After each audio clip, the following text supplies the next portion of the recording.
Bismillahirrahmanirrahim. Assalamualaikum warahmatullahi wabarakatuh. Teman-teman, apa kabar semuanya? Ketemu lagi di channel saya, Turasi Channel.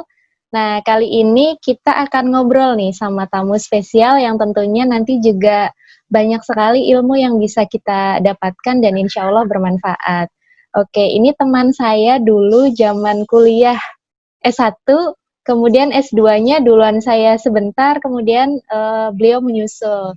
Nah, kita langsung kenalan saja, namanya Humaira Cecilia Muswar. Langsung aja, halo Ume, apa kabar?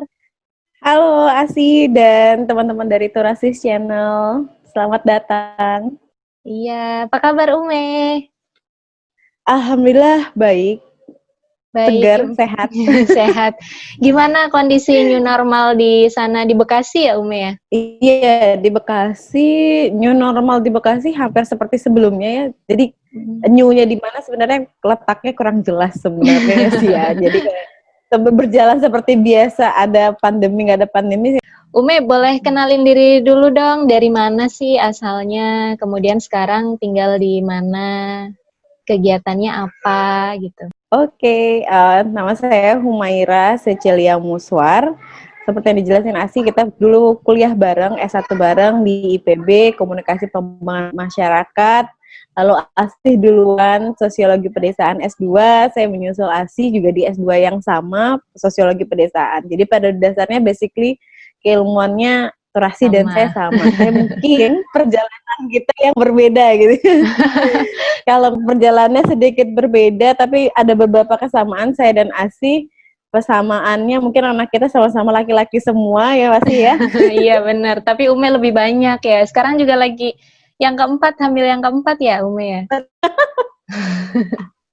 Itu perjalanannya membawa saya beberapa kali ikut riset-riset ke beberapa desa di Indonesia. Riset dari riset satu ke riset yang lain. Terus lama-lama jadi berlabuh saat ini di Kementerian Desa, Pembangunan Daerah Tertinggal dan Transmigrasi. Saat saya masuk di sini sedang ada program baru yang sedang diterapkan oleh oleh Kementerian Desa, di mana Kementerian Desa mulai berusaha menjadi going digital dan mulai menggunakan program baru yang bernama Akademi Desa 4.0. Oke, gitu. Akademi Desa 4.0 ya. Nah, sebelumnya nih, sebelum masuk ke Akademi Desa nih, Ume kan basicnya ya kita sama gitu, tapi mungkin tentang desa kita punya apa ya, impresi tersendiri gitu. Menurut Ume, arti penting desa khususnya untuk di Indonesia sendiri seperti apa sih? Sebelumnya saya lahir di Jakarta, besar di Riau. Saya asli Sumatera Barat. Sejujurnya saya belum pernah tinggal di desa. Desa yang klasik yang seperti kita, ini cukup menarik karena saya belum pernah tinggal di desa.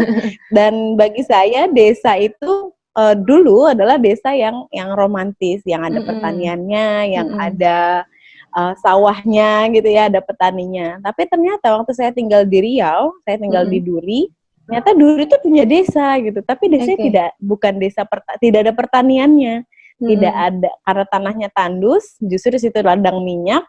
Tapi ternyata banyak desa.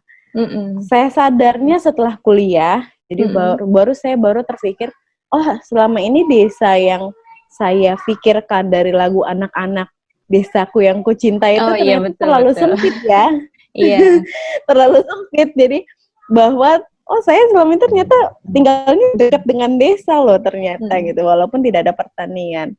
Dari situ saya mulai berpikir, ditambah saat kuliah saya lebih banyak lebih tertarik ke desa-desa karena lebih lagi jarang disebut lagi di dalam lagu-lagu maupun dalam kalau kita bicara istilah desa itu jarang terfikir ke daerah ke desa-desa di pesisir karena memang tipologinya kan sangat berbeda ya. Berbeda, iya. Dan itulah saya Dari situ saya mulai sadar bahwa ternyata desa di Indonesia ini tidak hanya desa yang seperti dinyanyikan di lagu anak-anak itu gitu, tidak hanya desa yang asri, ada banyak tanaman, ada pegunungan, ada sawah. Ternyata desa-desa di Indonesia itu banyak kali tipologinya. Bahkan ada desa-desa industri ya sekarang ini. Betul. Mungkin di daerah Kabupaten Bekasi itu ada desa-desa industri. Sudah tidak ditemui lagi sawah, tidak ditemui lagi pegunungan atau bahkan sapi, tapi justru pabrik-pabrik seperti itu. Dan akhirnya saya mencapai pada pemahaman di diri saya sendiri bahwa kalau kita bicara desa, kita bicara suatu hal yang sangat kompleks, lebih kompleks daripada kita bicara kota. Karena saat kita bicara kota, hampir semua kota punya karakteristik yang sama. Ada pusat pemerintahan, ada pusat ekonomi, ada pusat-pusat sosial, ada alun-alun segala macam. Saat kita bicara desa, itu kan jadi sangat-sangat berbeda dan menarik. Iya. Dan tadi menarik Ume ketika bicara bahwa sekarang tipologi desa itu sudah berkembang bermacam-macam, apalagi dengan peningkatan industrialisasi dan sebagainya. Ini juga mungkin memberikan peluang baru untuk membuat data baru ya, tipologi desa-desa gitu. Karena selama ini mungkin desanya masih desa pegunungan, desa pesisir dan seterusnya gitu. Dan mungkin buat yang di luar sana tidak belajar khusus tentang desa, bayangan desa ya sama lah seperti dulu bayangan kita sawah, kemudian ada Pak Tani dan seterusnya. Tetapi ternyata ada desa yang di dalam perut buminya merupakan sumber minyak bumi, ada desa yang terhampar lautan, ada desa yang di pinggiran kota gitu. Itu menarik dan ini menjadi informasi bagi teman-teman semua di luar sana gitu. Ketika mempelajari desa, tidak hanya ansih desa itu adalah desa sawah, tetapi desa dalam arti luas dan bagaimana hubungannya dengan kota maupun border di luar itu gitu. Oke Ume, balik lagi ke Akademi Desa nih. Akademi Desa, kayaknya kan selama ini kalau bicara akademi dan yang sekarang lagi booming yang online-online seperti itu ya, itu kan akademi yang milenial banget gitu. Nah ini Akademi Desa itu apa sih? Sebenarnya Akademi Desa itu kita mencoba menjadi milenial. Milenial dalam arti bukan berarti harus berjiwa muda selalu, tapi kita mencoba cara-cara terbaru untuk menggapai desa-desa seluruh Indonesia. Akademi Desa 4.0 sebenarnya sebuah program di mana pemerintah atau Kementerian Desa Pembangunan Daerah Tertinggal dan Transmigrasi tepatnya mencoba untuk mengejar digitalisasi. Niatnya bahwa pelatihan-pelatihan yang ada di Kementerian Desa kemudian akan bisa diterapkan di seluruh desa di Indonesia yang tadi ada 74.954 desa, sehingga tercover semua. Karena kalau kita pakai cara konvensional, itu sangat membutuhkan waktu dan biaya gitu. Nah, muncullah ide Desa 4.0 ini dengan niat untuk mengcover kekurangan yang selama ini ada gitu. Nah, sekarang yang sedang berlangsung kita punya 2 platform. Sebenarnya ada beberapa platform digital yang kita bisa gunakan, tapi saat ini Kementerian Desa sedang menguatkan di 2 platform. Platform pertama itu pelatihan di website akademidesa.kemendesa.go.id. Lalu platform kedua kita menggunakan jalur milenial seperti yang ini. Kita siaran melalui YouTube channel, karena YouTube channel lebih sangat clear, siapapun bisa tinggal klik langsung bisa. Terus tidak usia, juga informasi yang kita berikan bisa sangat lebih cepat dan sangat mudah diserap buat masyarakat. Itu kan sekilas tentang Akademi Desa ya. Sudah berapa lama sih Akademi Desa ini? Programnya sebenarnya jauh sebelum saya masuk di Kementerian Desa, jadi lebih dari 1 tahun yang lalu. Cuman masih mencari istilahnya bentuk-bentuk apa nih yang, karena platform digital kan banyak ya. Betul. Jadi sehingga mereka sedang mencari bentuk-bentuk apa yang cocok yang bisa digunakan untuk mendeliver apa yang sebenarnya pengen disampaikan oleh Kementerian Desa. Lalu muncullah di akhir tahun lalu, akhirnya kita mencoba menjalankan selain website, kita siapkan buat pelatihan yang bersifat benar-benar akademisi, akademia desanya. Lalu kita juga siapkan platform yang lebih ringan dan lebih gampang, lebih mudah diserap masyarakat, yaitu platform YouTube channel Akademi Desa 4.0. Programnya saat ini yang berlangsung ada 2, yaitu kuliah online dan ngopi bersama swadaya masyarakat. Oke, ngopi itu apa isinya tuh? Kalau kuliah online kan ya kuliah ya, kita partisipan mendengarkan gitu. Kalau yang ngopi itu apa tuh?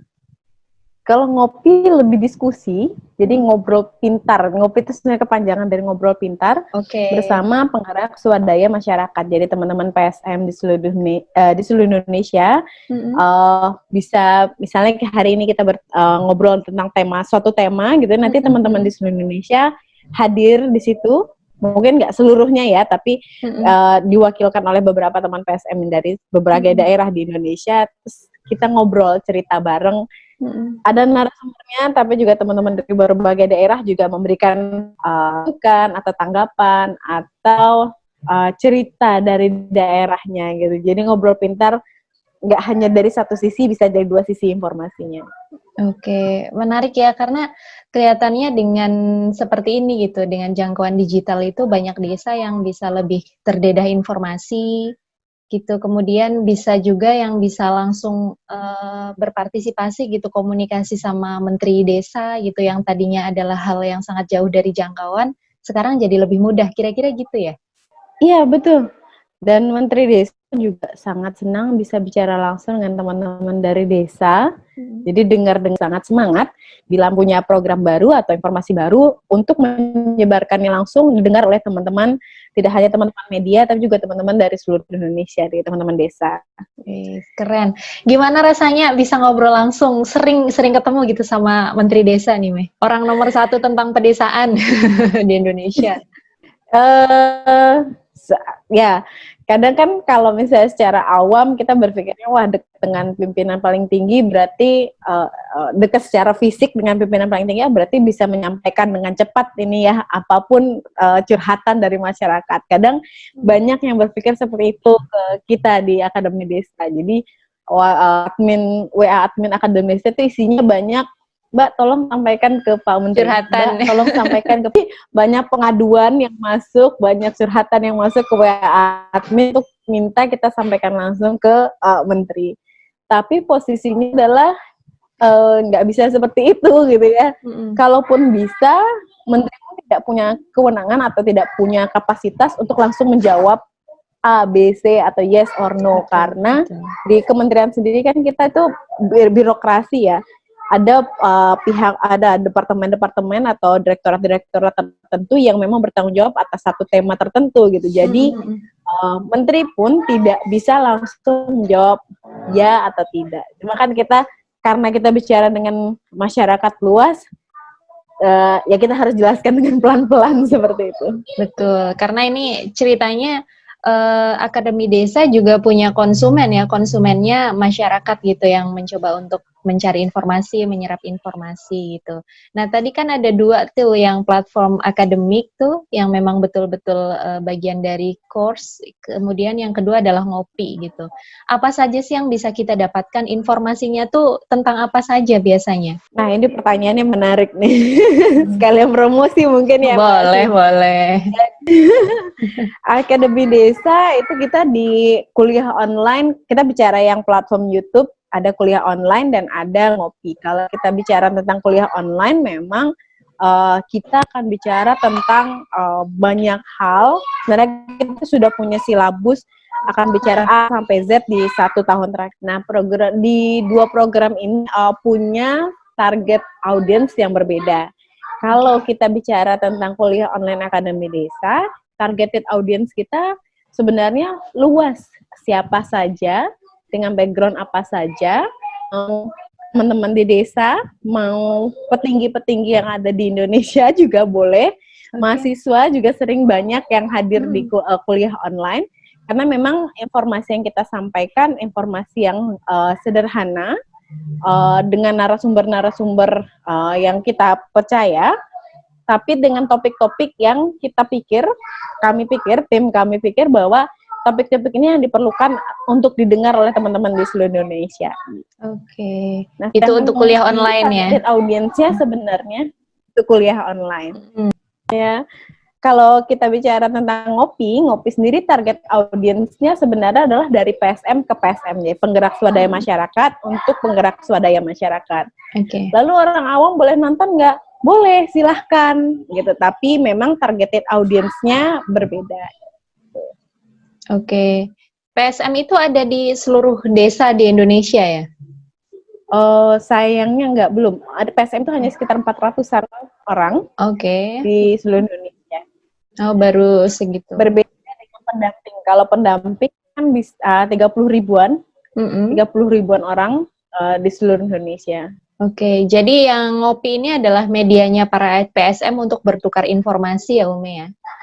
Iya, betul. Dari PSM ke PSM target audiensnya. Iya. Boleh di-share, Ume, kalau yang PSM kan ini masyarakat kayak saya dan lainnya gitu kan nggak bisa akses ya. Boleh nonton tapi mungkin terbatas gitu, interaksinya kurang.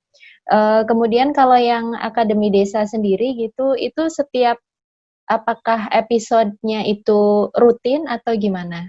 Supaya pada tahu nih. Ya, episode di Kuliah Online Akademi Desa kita bikin rutin setiap Jumat pukul 16 hingga pukul 17 waktu Indonesia Barat. 1 jam saja, tapi 1 jamnya itu cukup nggak berasa biasanya karena antara diskusi, paparan dari para narasumber, juga cerita dari desa itu sangat seru banget. Jadi 1 jam ini tidak akan terasa. Nah, di kuliah online ini kita rutin setiap Jumat. Oh, PSM-nya hari Rabu siang. Hari Rabu siang jam 1. Kalau di dalam proses gitu, Ume kan sebagai tim dapur juga ya, tim dapur untuk Akademi Desa ini gitu. Pengalamannya gimana sih, Ume, suka dukanya gitu mengelola sebuah kegiatan yang basisnya digital, kemudian menjangkau banyak orang dan harus mepet gitu waktunya, setiap minggu harus ada gitu. Itu seperti apa, diceritakan dong? Kayak bikin sinetron stripping kali ya.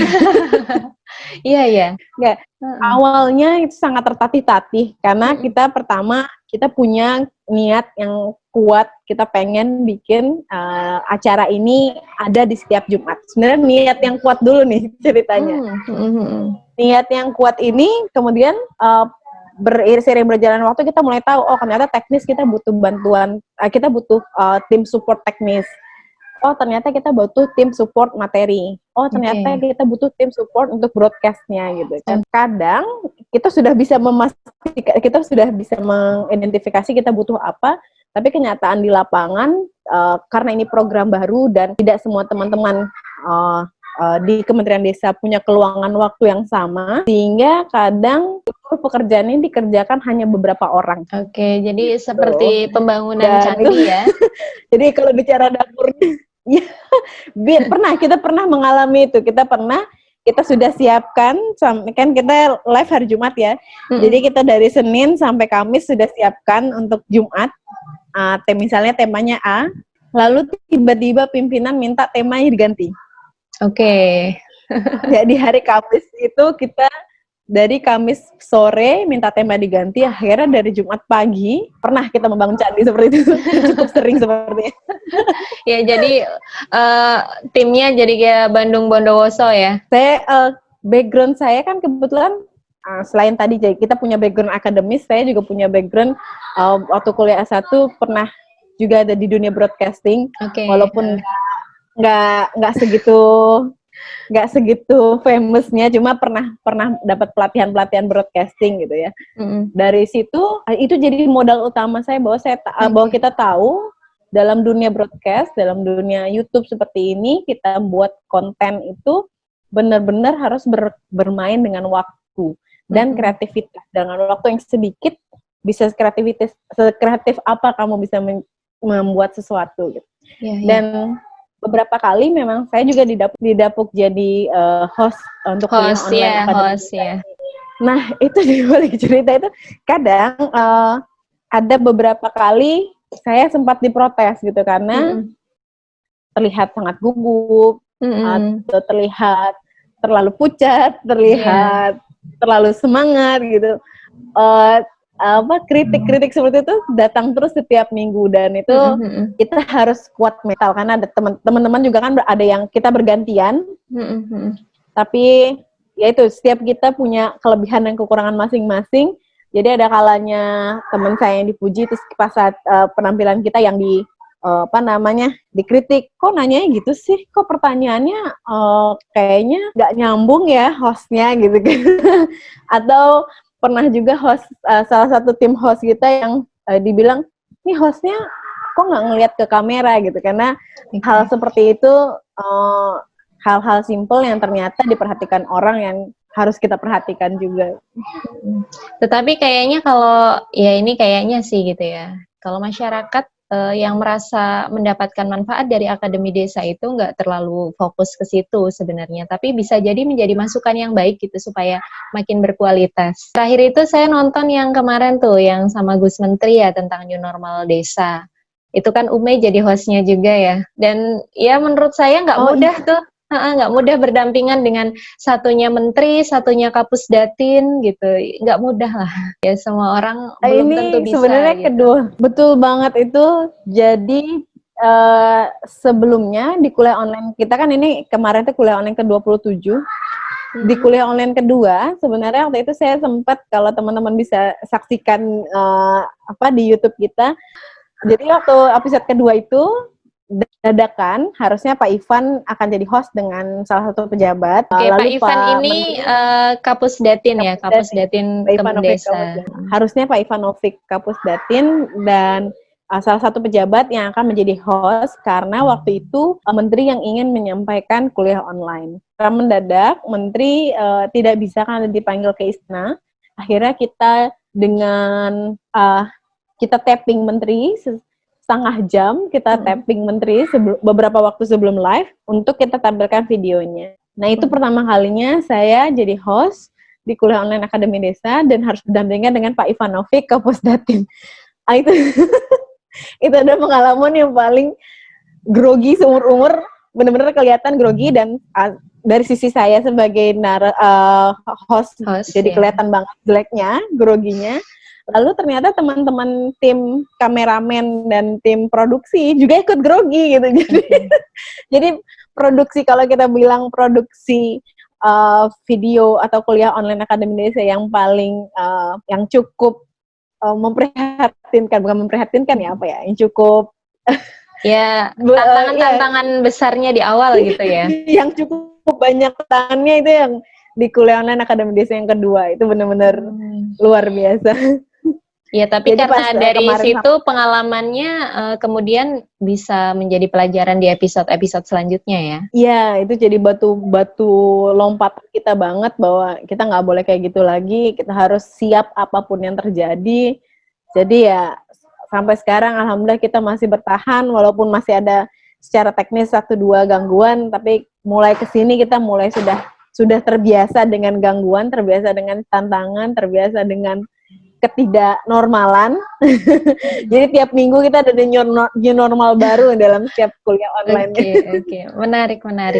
Jadi Ume, kan ini jadi bahas teknis, tapi nggak apa-apa ya, semacam bedah dapur supaya orang-orang juga tahu gitu bahwa tayangan yang 1 jam itu proses mempersiapkannya nggak cukup sehari gitu. Nah, bolehlah diceritakan gitu, suka dukanya apa sih selama menangani program untuk Akademi Desa ini. Bahkan mungkin juga Ume kan sebagai ibu ya gitu harus standby di kantor pada saat tidak WFH gitu. Itu suka dukanya ya.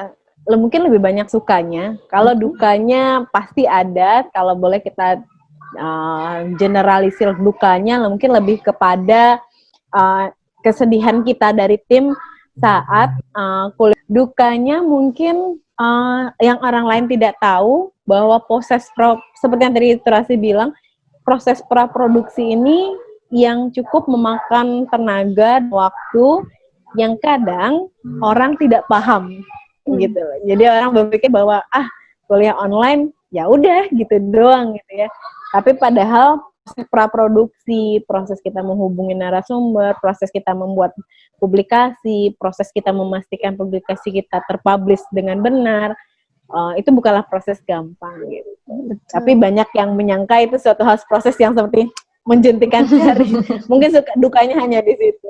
Tapi kalau sukanya, karena kita bermain dengan waktu, dan saya juga orang cukup senang dengan tantangan, jadi tiap minggu punya pemicu adrenalin yang pengen kita buktikan bahwa hari ini harus lebih baik dari yang minggu lalu. Minggu ini harus lebih baik dari minggu lalu. Jadi justru kita berproses itu menjadi lebih baik. Kesukaannya itu adalah bagian dari tantangan itu sendiri ya, karena terus terpacu gitu. Kemudian menurut saya juga setiap minggu itu dikasih kesempatan untuk belajar tema-tema baru gitu. Iya nggak sih, Me? Iya, jadi kayak apa sih, kayak kemarin minggu lalu kita bicara tentang desa inklusif. Sebelumnya saya kurang paham desa inklusif apa sih gitu ya. Tapi pada saat kita dapat bahan dari para narasumber, terus kita jadi membaca juga, kita membaca lagi, lalu kita mendengar cerita yang dari best practice di desa. Dari situ kita baru, jadi kita itu ngerasa kita nambah pinter juga gitu tiap minggu gitu ya, karena ada informasi baru, tema-tema baru gitu. Jadi kita ya menurut saya itu suka banget gitu, karena jadi sambil menyelam minum air. Betul, dan manfaat jangka panjang itu tanpa kita sadari gitu ya. Iya, menarik banget. Ini pasti dapurnya isinya orang-orang muda yang energik ya, kebanyakan. Yang jelas dapurnya nggak ada kompornya nih. Tapi panas terus gitu, karena ada energi yang tinggi gitu untuk mencapai kesuksesan program. Oke, Ume, gini, selain bekal keilmuan terkait dengan desa gitu, kemudian tadi bekal juga pengetahuan tentang broadcasting gitu. Apalagi sih yang Ume perlukan sekaligus yang sedang Ume bangun gitu untuk menjawab tantangan-tantangan di program-program Akademi Desa sekarang dan selanjutnya gitu, Me? Wow, sebenarnya untuk program Akademi Desa sendiri tantangannya karena kita membawa embel-embel 4.0. Jadi beberapa bulan lalu kan kita terserang pandemi ini ya, kita harus menghadapi pandemi, sehingga banyak pihak yang kemudian menganggap atau berharap bahwa Akademi Desa 4.0 yang akan menjawab tantangan-tantangan ini gitu. Sedangkan kita masih sangat berjuang dalam membentuk atau mengenyam ini menjadi suatu hal yang sudah yang fix gitu. Proses membuat Akademi Desa 4.0 ini kemudian nanti akan hadir di tengah-tengah masyarakat dan bermanfaat, itu adalah proses-proses belajar juga bagi kami. Akan banyak ada pelatihan entah itu pelatihan dari sisi ekonomi, dari sisi sosial, dari sisi pelayanan dasar yang kita ingin siapkan ada di sini, sehingga menjadi satu pintu tempat masyarakat desa atau teman-teman dari desa di seluruh Indonesia ingin belajar, ya di sini tempatnya. Kalau niatnya baik, itu kan akan tersampaikan dengan baik juga. Amin. Oke, jadi untuk mengakses Akademi Desa bisa tadi setiap hari Jumat jam 4 sore ya di YouTube My Akademi Desa ya, Ume? Betul. Silakan teman-teman untuk mengunjungi YouTube Akademi Desa 4.0 setiap hari Jumat pukul 4 waktu Indonesia Barat. Oke, Ume, terima kasih atas sharing-sharingnya. Insya Allah bermanfaat dan ini menjadi micu semangat juga untuk teman-teman di luar sana yang mungkin ingin berkiprah seperti Ume gitu. Jadi ternyata butuh proses belajar juga, kemudian usaha yang terus-menerus gitu. Jadi kita tidak boleh patah semangat apapun pekerjaannya dan dalam bidang apapun gitu. Banyak sekali hikmah yang bisa didapatkan dari sharing tentang bedah dapur My Akademi Desa gitu. Program digital terkait dengan desa dan levelnya sudah menjangkau. Saya pikir tidak hanya nasional, tetapi kalau ada orang di luar negeri yang kemudian ingin belajar tentang desa di Indonesia juga bisa mengakses. Oke, Ume, terima kasih. Sehat-sehat selalu, sukses terus dengan Akademi Desanya, sukses terus dengan pekerjaan dan segala apapun yang dicita-citakan gitu ya. Sehat-sehat kandungannya, keluarga juga. Terima kasih sudah menyempatkan waktu untuk channel saya. Semoga lain waktu kita bisa sharing lagi ya, tentunya dengan tema-tema yang lain untuk sama-sama saling belajar. Siap, lain kali aku yang undang. Oke, terima kasih Ume. Assalamualaikum, dadah. Waalaikumsalam warahmatullahi wabarakatuh. Oke teman-teman, tadi kita sudah ngobrol dengan rekan kita Humaira dan insya Allah akan menjadi satu pembelajaran yang bermanfaat untuk kita semua. Terima kasih sudah menyimak. Sekian, Assalamualaikum warahmatullahi wabarakatuh.